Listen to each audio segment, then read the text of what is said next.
Fala, seus mal-diagramados! Em Cinismo e Falência da Crítica, Vladimir Safatli dedica várias páginas ao caráter carnavalesco da ideologia fascista, seu humor fanfarrão, sua tendência à paródia e ao escárnio que tudo resolve com um "não é bem assim, isso é só um meme, não é nazismo, vocês é que são histéricos, ele é só um tiozão". Esse tom de paródia e humor faz com que bolsonaristas e similares nunca pareçam acreditar na mitologia do fascismo. Mas aí você pisca os olhos e um dia o cara fala metaforicamente que é para fuzilar a petralhada no Acre.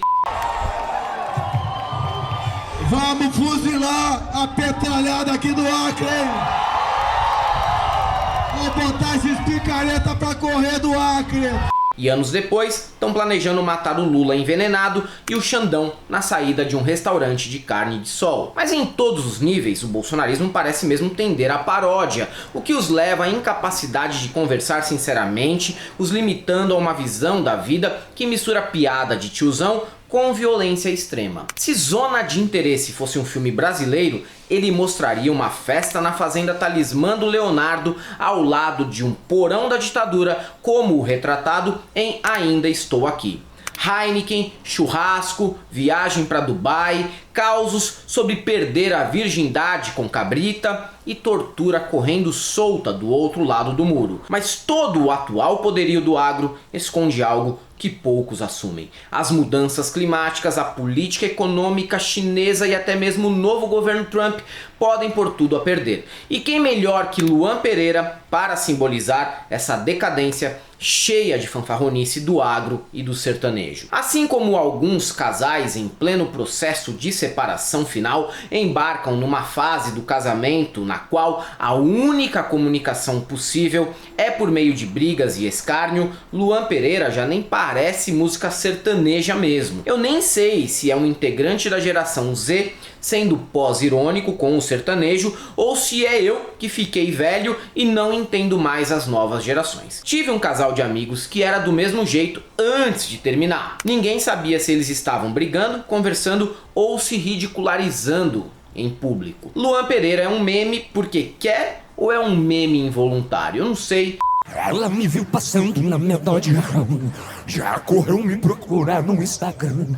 Mas o que eu sei é que quando um estilo musical entra nesse tipo de ambiguidade é porque o negócio já era. O Massacration em 2025 com o rock fedendo a decadência faz sentido, mas uma banda paródia estilo Massacration em 69 no Woodstock sendo levada a sério pelos fãs do estilo em seu auge seria impossível. Basta ver a figura de Jack Black, que em tudo que toca parece estar ridicularizando os roqueiros com suas caras e bocas e é idolatrado como um símbolo do rock. Só para comparar, peguem aí a celebração cheia de orgulho do rap e do hip hop que rolou no Super Bowl. Luan Pereira é isso, sintoma de um estilo que cresceu tanto, mas tanto, de uma monocultura tão tediosa pelo seu tamanho que só restou se tornar uma paródia, porque após desmatar todos os concorrentes nas paradas de sucesso, só resta isso, ser ridículo. Ao menos os fãs do Massacration sabem que aquilo é uma tiração de sarro. Já os fãs do Luan, acho que não. Digam aí, essa p aqui, essa body splash, é sincera ou uma piada musical estilo que os Trapalhões faziam nos anos 80?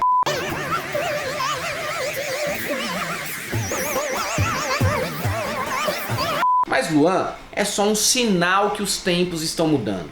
O Brasil se tornou uma superpotência agrícola, sendo o maior exportador mundial de 7 commodities: açúcar, etanol, café, suco de laranja, fumo, carne bovina e frango. É o segundo exportador de soja e farelo de soja, e o quarto em carne suína e milho. O sucesso do sertanejo é reflexo desse poderio econômico, mas assim como o sertanejo com Luan Pereira é sintoma de um limite intransponível para o sertanejo, o aquecimento global está chegando e vai impor um limite para o desvario quase onipotente do agronegócio. Mudança climática não é um problema abstrato de guetos acadêmicos ou um delírio de lacração de direita como é a lei anti-Oruan. Se quiser conversar em termos pomposos e técnicos, podemos dizer que a mudança climática é um problema que, atinge a segurança econômica, ambiental, sanitária, social e humana. Pouca coisa, né? Os impactos da mudança do clima poderão acarretar graves consequências ambientais, sociais, econômicas e políticas, exigindo maior capacidade estatal de ação jamais mobilizada antes na história. Ou, resumindo, estamos f***dos. O negócio tá tão feio que até os nossos milicos, sim, aqueles notórios jumentos juramentados, como vimos na tentativa de golpe de 2022, sabem que a mudança climática é um problema intancável. Até o planejamento estratégico do Ministério da Defesa 2020-2039 afirma o seguinte: desastres ambientais como os decorrentes de secas, enchentes e vendavais poderiam causar instabilidade política e social em função da fome, dos deslocamentos humanos e da ruptura das atividades econômicas. Segundo o estudo Visão de Futuro do Agro Brasileiro da Embrapa, os principais impactos para o Brasil das mudanças climáticas serão os seguintes: extinção de habitat e de espécies, florestas tropicais virando savanas e o semiárido virando deserto, aumento de regiões sem água suficiente para suprir as demandas da população, aumento de pragas em culturas agrícolas, aumento de incidência de doenças como dengue e malária, migração massiva de populações. O caráter sistêmico do aquecimento global pode ser visto no aumento do preço do ovo. O calor aumenta e isso acarreta mais gastos com a climatização adequada das granjas e o custo é você quem paga. E vocês achando que a Graciane é que seria o fator inflacionário dos ovos, né? Os impactos da mudança climática vão atingir em cheio o grande produtor e exportador de produtos agropecuários. E se não chover, como é que vão culpar o PT e o Lula, não é mesmo? Com a quebra sucessiva de safras, se dificulta o financiamento rural e todo o agro vai se afundar em dívidas impagáveis. Sem contar que, na bonança, os caras já são filhos da p... Imagina na quebradeira geral. Agora, se até os barões do Grande Goiás estão correndo risco com o aquecimento global, imagine o impacto disso na agricultura familiar, que é a parte mais vulnerável da agricultura brasileira. Teremos um campo falido com êxodo rural em massa em direção a cidades ainda mais degradadas. E aí vemos como estamos diante de um problema sistêmico: o aquecimento global desmontando o agronegócio exportador e a agricultura familiar, levando a um colapso definitivo das grandes cidades brasileiras. Não é pouca coisa. Até os gringos já sacaram isso, mas o jovem militante libertim acha que preocupação ecológica é coisa de comunista querendo explorar ainda mais os heróicos pagadores de impostos. Até o Centro para o Clima e Segurança dos Estados Unidos afirma que uma das ameaças mais urgentes para a segurança global no século XXI são as mudanças climáticas, uma vez que os seus impactos tem o potencial de desestabilizar a vida dos seres humanos em todos os níveis e que, mesmo em cenários de baixo aquecimento, cada região do mundo enfrentará graves riscos para a segurança nacional e global nas próximas 3 décadas. Diante desse cenário, agora imaginem um governo de direita no Brasil que fizeram o que fizeram na pandemia.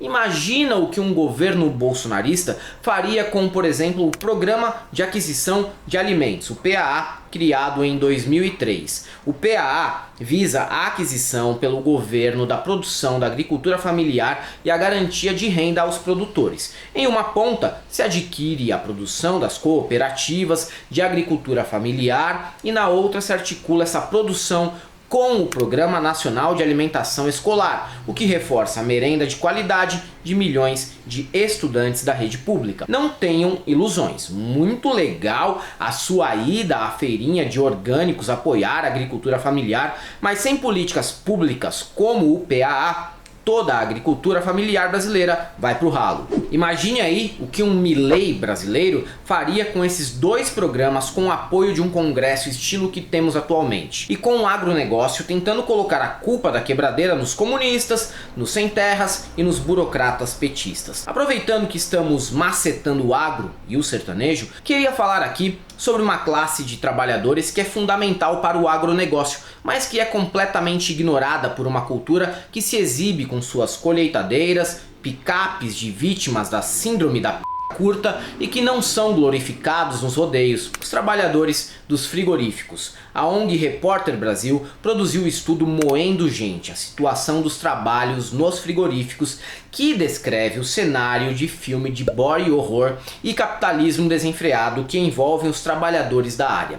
O que dizem os trabalhadores? Se liga só nesses relatos. Mas é modo de dizer, mas o serviço no frigorífico é o de um burro de carga. Sentia as mãos congelarem durante o trabalho e tinha muita dor nos ossos, mesmo depois do expediente. O trabalhador entra bem na empresa e sai atrofiado. Cheguei a dormir com a mão amarrada de não aguentar tanta dor no braço. A posição em que meu braço se sentia melhor era onde eu deixava. Dormia com a mão amarrada na cama. Eu sentia muita dor durante o trabalho, mas fui levando até não aguentar mais segurar um garfo.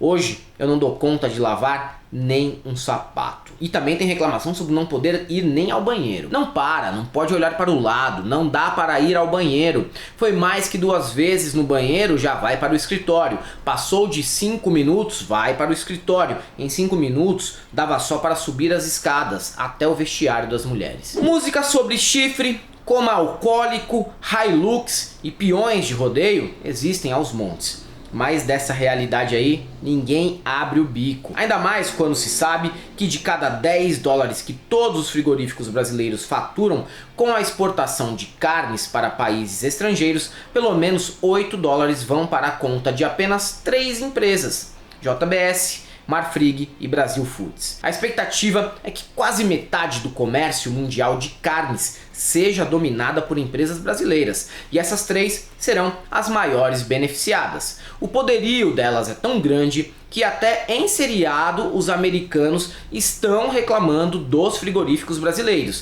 Future of the cattle industry. Right now, the biggest meat processor in the United States is a Brazilian corporation. 10,000 acres of rainforest cleared every day for what? To raise cattle. Is that a coincidence? The future of the beef industry in the United States is no future. In 20 years, Brazil will be to American beef what China is to American manufacturing. There will be no more cattle in America. That's why the airport development was vital to the ranch's future. You don't have to tell me that. Para quem é fã das antigas da Galãs Feios, fica o questionamento: Joesley Batista só conseguiu satisfazer seu fetiche por coroas? Rapaz, eu vou comer 2 véia. Eu ando invocado de comer véia. Tô invocado de comer umas véias por aí. Porque no fundo ele destruiu o negócio dos Dutton em Yellowstone. O ódio é tão grande que até o estilo agroboy já apareceu e foi ridicularizado nesse mesmo seriado. Agora está mais que provado que o agro é o verdadeiro mamateiro do Estado brasileiro nas últimas décadas. Apesar das falas do presidenciável Gustavo Lima defender o contrário, é notório como sem Lei Candir e Plano Safra, um liberalismo puro e simples aplicado ao campo já teria destruído o agrobusiness brasileiro. De uma forma ou de outra, boa parte desses benefícios fiscais e tributários estão indo para o agronegócio, seja agropecuária, seja agronegócio, soja. Então a gente tem até de formas não diretas esses benefícios chegando a esses setores da economia. Pode ser considerado porque a estratégia precisa de subsídio? Poderia ser. Mas será que precisa de tanto subsídio assim, precisa de tanto benefício tributário que não consiga se manter sem tudo isso? E assim como a voz de Luan Pereira mais lembra um bezerro rouco sendo esfolado em um frigorífico de fundo de quintal,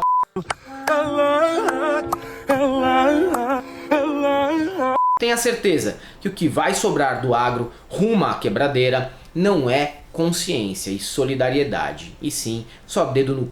e gritaria cada vez mais amplificada. É isso aí, galera. Para quem gosta do nosso canal, nós vamos apoiar, seja membro, Pix e conta jurídica, caso vocês queiram e possam fazer uma colaboração para que a gente continue por aqui produzindo conteúdo para vocês. Além do YouTube, não deixem de seguir a gente no Facebook, no Instagram, no TikTok, no Threads e também no Blue Sky. Não deixe de conhecer também as nossas camisetas no site da Cabriton e o nosso curso em série, Instituto Conhecimento Liberta.